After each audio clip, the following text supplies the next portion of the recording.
Bienvenidos a una nueva clase. En esta clase vamos a hablar de nomenclatura de stock para óxidos básicos. En la clase pasada hablamos de nomenclatura tradicional. Recordar que cuando el elemento metálico tiene una sola valencia se llama óxido de el elemento metálico, óxido de litio, óxido de berilio. Cuando tiene dos valencias, para la primera valencia se trabaja con el prefijo oso y para la segunda con ico. Óxido auroso, óxido áurico con respecto al oro, y cuando tiene tres valencias o cuatro valencias sería hipooso, oso, ico y perico. Ok, ahora vamos a comenzar a hablar de nomenclatura de stock para óxidos básicos. Tenemos los mismos ejemplos que en la nomenclatura tradicional de la clase pasada para el berilio y para el mercurio. Aquí es muy sencillo, se coloca óxido de el nombre del metal, óxido de berilio, óxido de oro, óxido de mercurio, óxido de platino, óxido de plomo, ¿ok?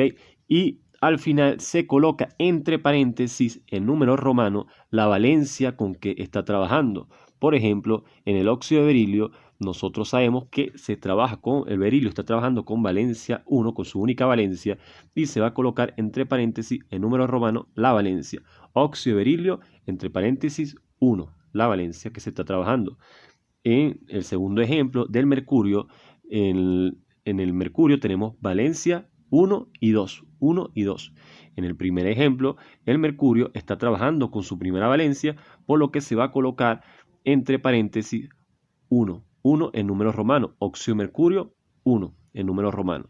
Y en el segundo ejemplo, el mercurio está trabajando con su valencia más 2, por lo que se va a colocar entre paréntesis en el nombre en número romano 2, óxido mercurio 2.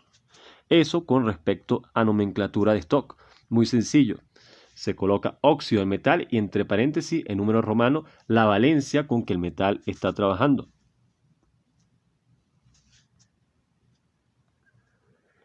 Ahora vamos a comenzar a hablar de la nomenclatura sistemática para óxidos básicos, Ok, aquí es muy sencillo cómo nombrar bajo esta nomenclatura. Por ejemplo, hay que tener en cuenta el prefijo mono, di, tri, tetra, penta, hexa, hepta, octa. Este prefijo es muy importante, es lo que nos va a definir el nombre. Y ese mono, ese di, ese tri, lo vamos a agarrar del numerito que está al lado del oxígeno. El subíndice que está al lado del oxígeno, ¿ok? Luego de ya simplificar la reacción, monóxido, y se va a llamar entonces monóxido del metal, dióxido del metal, trióxido del metal. Vamos a ver unos ejemplos para tratar de entender un poco más.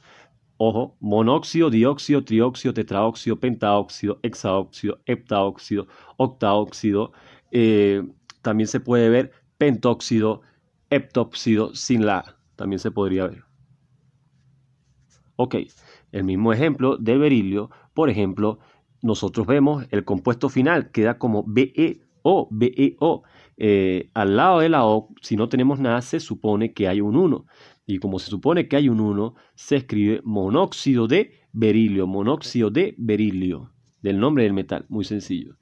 En el mercurio, por ejemplo, en el primer caso que tenemos Hg2O, luego de ya simplificado, o si no se puede simplificar, el compuesto final, luego de tener el compuesto final, vemos el número que está al lado del oxígeno. Como no tenemos nada, se supone que hay un 1, entonces se va a colocar monóxido de mercurio, monóxido de mercurio. Para el segundo caso del mercurio tenemos HgO, que viene de la simplificación de las valencias del oxígeno con el mercurio, HgO. Y si nos damos cuenta, otra vez al lado del oxígeno no tenemos nada, lo que se supone que hay un 1, por lo que va a ser monóxido de mercurio. Aquí esta nomenclatura no se utiliza mucho por el mismo detalle que puede arrojar este pequeño error a la hora de un mismo compuesto, un mismo nombre para compuestos diferentes, porque solo nos guiamos por el número simplificado que está al lado del oxígeno, por lo que puede existir para monóxido de mercurio dos posibilidades, el Hg2, el Hg2O y el HgO, por lo que este tipo de nomenclatura no se utiliza mucho. Todo eso con respecto a esta clase. Muy importante que en estas reacciones que nosotros estamos viendo aquí, solo nos estamos preocupando por entender la nomenclatura sistemática tradicional stock y no estamos viendo el balanceo de la reacción.